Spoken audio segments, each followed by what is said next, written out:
Welcome back to Onevestor. നമുക്കൊരു mutual ഫണ്ടിൽ invest ചെയ്യാനോ അതുപോലെ ഓൾറെഡി ഇൻവെസ്റ്റ് ചെയ്തിട്ടുണ്ടെങ്കിൽ അതിൽ നിന്ന് റിഡീം ചെയ്യാനോ അല്ലെങ്കിൽ വിത്ഡ്രോ ചെയ്യാനോ 3 ഓപ്ഷൻസ് വീതമാണ് ഉള്ളത്. ഒരു മ്യൂച്വൽ ഫണ്ടിൽ ഇൻവെസ്റ്റ് ചെയ്യാനായിട്ട് നമുക്ക് 3 ഓപ്ഷൻസ് ആണ് ഉള്ളത്. Lump sum option, systematic investment plan option, systematic transfer plan option. ഇനി ഒരു മ്യൂച്വൽ ഫണ്ടിൽ നിന്ന് വിത്ഡ്രോ ചെയ്യാൻ നമുക്ക് 3 ഓപ്ഷൻസ് ആണ് ഉള്ളത്. Lump sum option, systematic withdrawal plan option, systematic transfer plan option. So ഇന്നത്തെ എപ്പിസോഡിൽ നമുക്കൊരു മ്യൂച്വൽ ഫണ്ടിൽ ഇൻവെസ്റ്റ് ചെയ്യാനും വിത്ഡ്രോ ചെയ്യാനും അവൈലബിൾ ആയിട്ടുള്ള ഓപ്ഷൻസ് എന്തൊക്കെയാണെന്നാണ് ഞാൻ പറയാൻ പോകുന്നത്. ഈ എപ്പിസോഡിൽ ഈ ടേംസിൻ്റെ ഒക്കെ ഒരു ക്വിക്ക് ഇൻട്രൊഡക്ഷൻ മാത്രം ഞാൻ തരുന്നുള്ളൂ. എൻ്റെ അപ്കമിങ് എപ്പിസോഡ്സിൽ ഈ ഇൻവെസ്റ്റ്മെൻറ്റ് ഓപ്ഷൻസ് എല്ലാം ഡീറ്റെയിൽ ആയിട്ട് തന്നെ ഞാൻ എക്സ്പ്ലോർ ചെയ്യുന്നതായിരിക്കും. ആദ്യം ഞാൻ ഒരു മ്യൂച്വൽ ഫണ്ടിൽ ഇൻവെസ്റ്റ് ചെയ്യാനായിട്ടുള്ള 3 ഓപ്ഷൻസ് ആണ് പറയാൻ പോകുന്നത്. ലംസം എന്ന് പറഞ്ഞാൽ നമ്മൾ ഏതെങ്കിലും ഒരു മ്യൂച്വൽ ഫണ്ട് സ്കീമിൽ ഒരു വൺ ടൈം ഇൻവെസ്റ്റ്മെൻറ്റ് നടത്തുന്നതിനാണ് ലംസം എന്ന് പറയുന്നത്. സിസ്റ്റമാറ്റിക് ഇൻവെസ്റ്റ്മെൻറ്റ് പ്ലാൻ അഥവാ SIP എന്ന് പറഞ്ഞാൽ നമ്മളൊരു ഫിക്സഡ് എമൗണ്ട് എല്ലാ ആഴ്ചയിലോ എല്ലാ മാസമോ അല്ലെങ്കിൽ എല്ലാ ക്വാർട്ടറിലോ ഒന്നോ അതിൽ കൂടുതലോ മ്യൂച്വൽ ഫണ്ട് സ്കീംസിൽ ഇൻവെസ്റ്റ് ചെയ്യുന്നതിനാണ് സിസ്റ്റമാറ്റിക് ഇൻവെസ്റ്റ്മെൻറ്റ് പ്ലാൻ എന്ന് പറയുന്നത്. സിസ്റ്റമാറ്റിക് ട്രാൻസ്ഫർ പ്ലാൻ അഥവാ STP എന്ന് പറഞ്ഞാൽ നമ്മൾ ഒരു മ്യൂച്വൽ ഫണ്ടിൻ്റെ ഒരു സ്കീമിൽ നിന്ന് വേറൊരു സ്കീമിലോട്ട് സ്വിച്ച് ചെയ്യുന്നതിനാണ് STP എന്ന് പറയുന്നത്.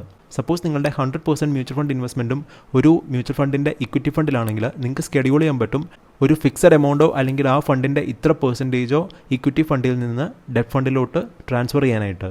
അങ്ങനെ ചെയ്യുന്നതിനാണ് സിസ്റ്റമാറ്റിക് ട്രാൻസ്ഫർ പ്ലാൻ എന്ന് പറയുന്നത്. ഇനി ഞാൻ പറയാൻ പോകുന്നത് ഒരു മ്യൂച്വൽ ഫണ്ടിൽ നിന്ന് നമ്മുടെ ഇൻവെസ്റ്റ്മെൻറ്റ് വിത്ഡ്രോ ചെയ്യാനായിട്ടുള്ള 3 ഓപ്ഷൻസ് ആണ്. അതിൽ ആദ്യത്തെ ഓപ്ഷൻ എന്ന് പറഞ്ഞാൽ ലംസമാണ്.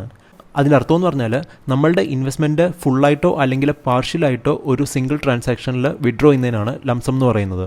രണ്ടാമത്തെ ഓപ്ഷൻ എന്ന് പറഞ്ഞാൽ സിസ്റ്റമാറ്റിക് വിത്ഡ്രോവൽ പ്ലാൻ ആണ് അഥവാ SWP.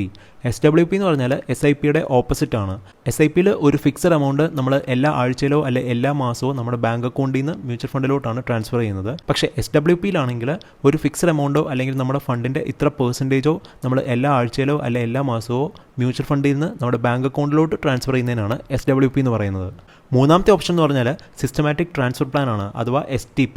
STP എന്ന് പറഞ്ഞാൽ ഞാൻ നേരത്തെ പറഞ്ഞിരുന്നു ഒരു ഫണ്ടിൽ നിന്ന് മറ്റൊരു ഫണ്ടിലോട്ട് ട്രാൻസ്ഫർ ചെയ്യുന്നതിനാണ് STP എന്ന് പറയുന്നത്. ഫോർ എക്സാമ്പിൾ നിങ്ങളിപ്പം ഇൻവെസ്റ്റ് ചെയ്തിരിക്കുന്നത് ഒരു ഇക്വിറ്റി ഫണ്ടിലാണെങ്കിൽ നിങ്ങൾക്ക് തീരുമാനിക്കാൻ പറ്റും എല്ലാ മാസം ആ ഫണ്ടിൻ്റെ 5% ഇക്വിറ്റി ഫണ്ടിൽ നിന്ന് സേഫ് ആയിട്ടുള്ള ഒരു ലിക്വിഡ് ഫണ്ടിലോട്ട് ട്രാൻസ്ഫർ ചെയ്യാനായിട്ട്.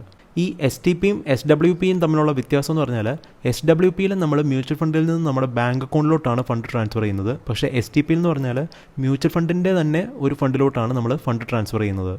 എൻ്റെ upcoming few episodes mutual fund SIP കുറിച്ചാണ്. സോ ഈ ടേംസ് ഒക്കെ ഞാൻ അതിൽ ഡീറ്റെയിൽ ആയിട്ട് തന്നെ എക്സ്പ്ലോർ ചെയ്യുന്നതായിരിക്കും. So good bye until the next episode.